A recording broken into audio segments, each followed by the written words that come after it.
Welcome to SATV News. This is Shibala Alam with our headlines. Bangladesh and Brunei Darussalam signed and exchanged 3 agreements and an MOU. Prime Minister and Sultan witnessed signing.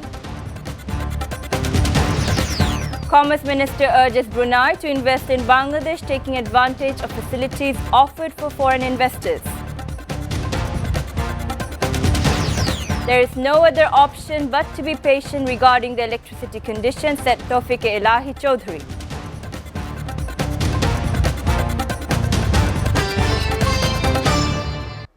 Three agreements and a memorandum of understanding MOUs were signed and exchanged between Bangladesh and Brunei Darussalam. Prime Minister Sheikh Hasina and Brunei Sultan witnessed the signing ceremony at the Prime Minister's office in Dhaka. Sheikh Hasina talked several issues of bilateral concerns, including manpower recruitment from Bangladesh and cooperation in energy and aviation sectors with Brunei Sultan Haji Hassanul Bolkiah Wadaullah at the Prime Minister's office. Earlier on his arrival on the Prime Minister's office premises, the Brunei Sultan was received by the Bangladesh Premier at the Tiger Gate with a flower bouquet.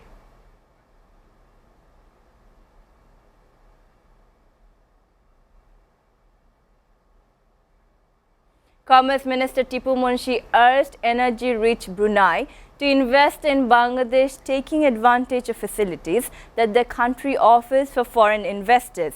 He made the call while speaking at the chief guest at the business meeting with Brunei's Finance Minister, Dr. Awang Haji, in a Dhaka hotel today. State Minister for Foreign Affairs Mohammad Sharia Alam also said while speaking at the meeting. He highlighted the contributions of Bangladeshis, especially that of the construction workers. Meanwhile, Dr. Amin said the two countries have the opportunity to work together on trade and investment fronts and explore opportunities to create a regional hub in terms of transportation. A memorandum of understanding MOU on Brunei halal foods in Bangladesh was also signed at the meeting.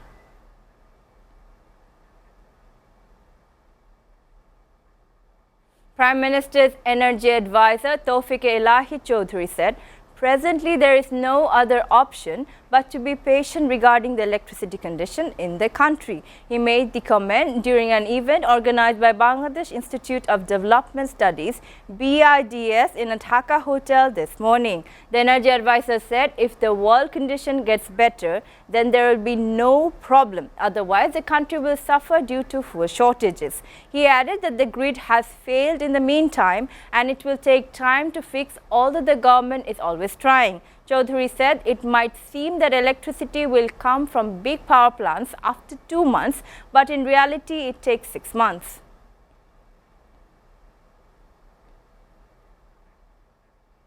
State Minister for Power, Energy and Mineral Resources Nazrul Hamid said that 2 officials would be suspended in connection with the countrywide blackout of 4th October. He made the comment to journalists at the Secretariat in Dhaka this morning. The State Minister said that 3 committees were originally formed to find out the cause of the grid disaster. He added that this ministry received PGCB Investigation Committee's report, which shows its negligence in fulfilling its duties, and the ministry identified 2 officers among them. Nazrul Hamid said one of them is an assistant engineer and the other is a sub-assistant engineer. They would be temporarily suspended.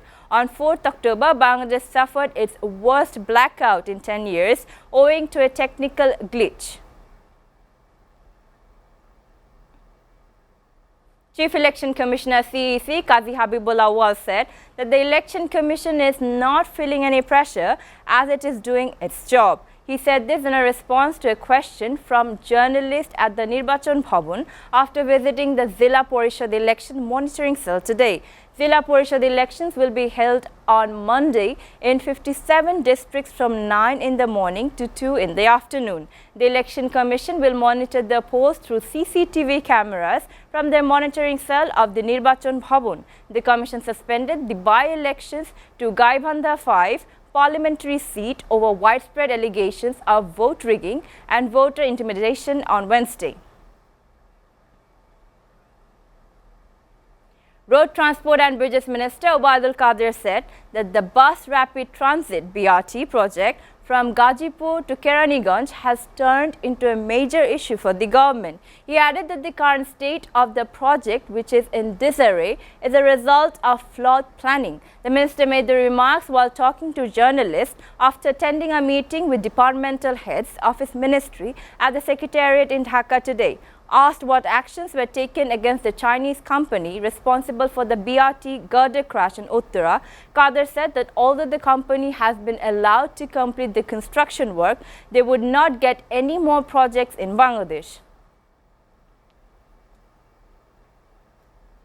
Ministry of Women and Children Affairs equipped a total of 100 buses with closed-circuit television CCTV cameras in a bid to ensure safety and security of women passengers. The buses of Pochista Poribohon, Rajdhani Super Service, Projapati Poribohon, Boshumati Poribohon and Gaptoli Express. An event was held in the regard at the Syed Nazrul Islam Convention Center in Mirpur, Dhaka.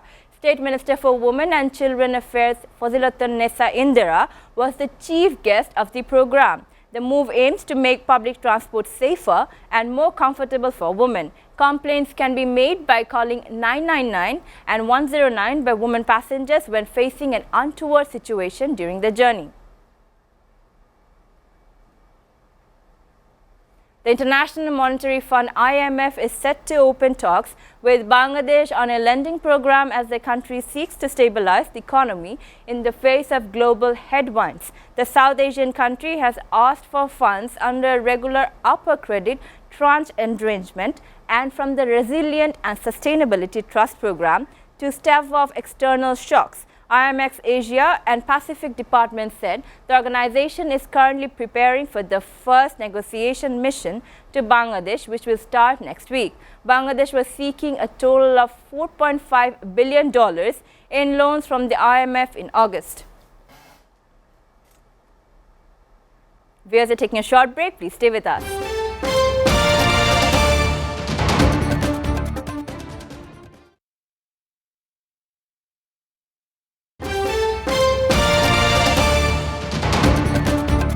Welcome back. You're watching SATV News.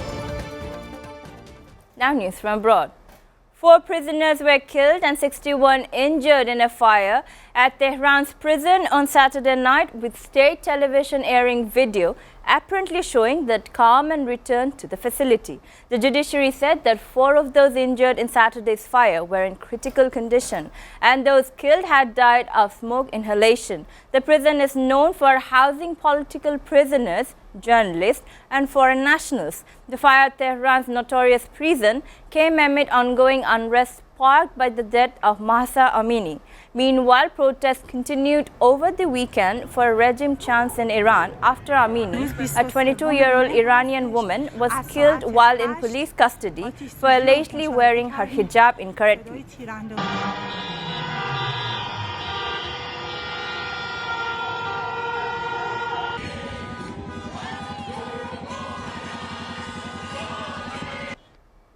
Gunmen opened fire at a Russian military training ground near Ukraine, killing at least 11 people and wounding 15 others. The ministry said that the terrorist attack took place on Saturday in the southwestern Belgorod region that borders Ukraine.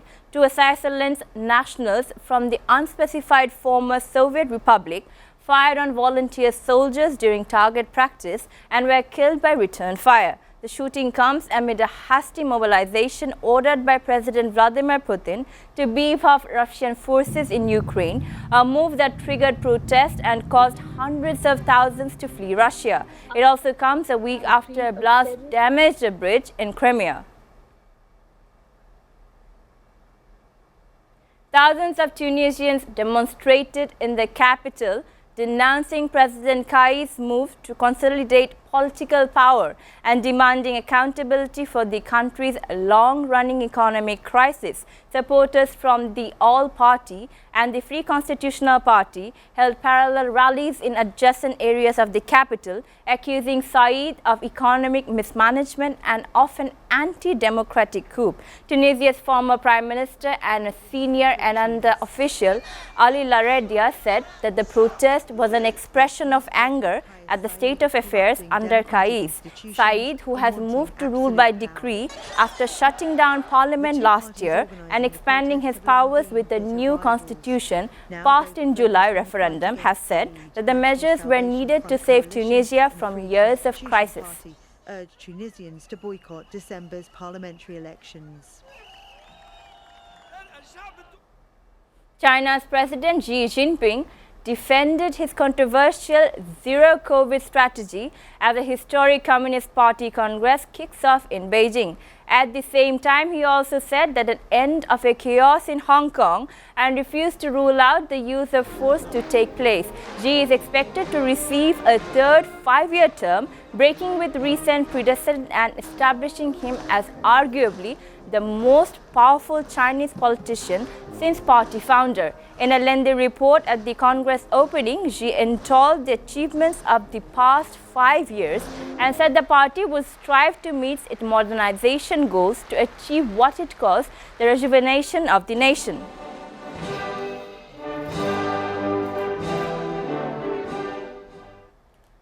Jan smashed 44 runs and took 2 wickets as Namibia hammered Asia Cup champion Sri Lanka by 55 runs to cause a major upset in the T20 World Cup.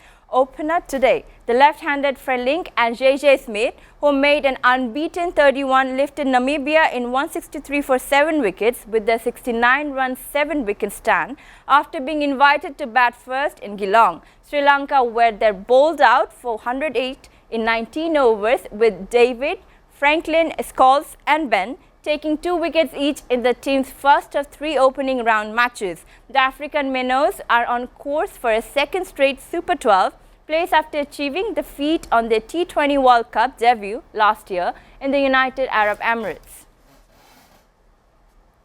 The fielder has got the sun in his eyes, he completes it.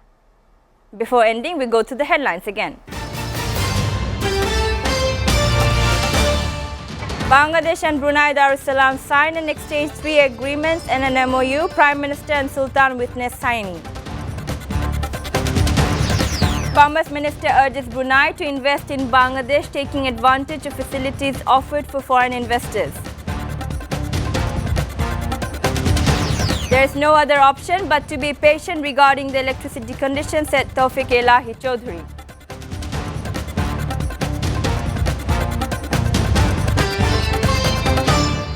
You're up to date so far here on SATV News, and to know the latest news, visit www.satvtv.tv. Stay with SATV.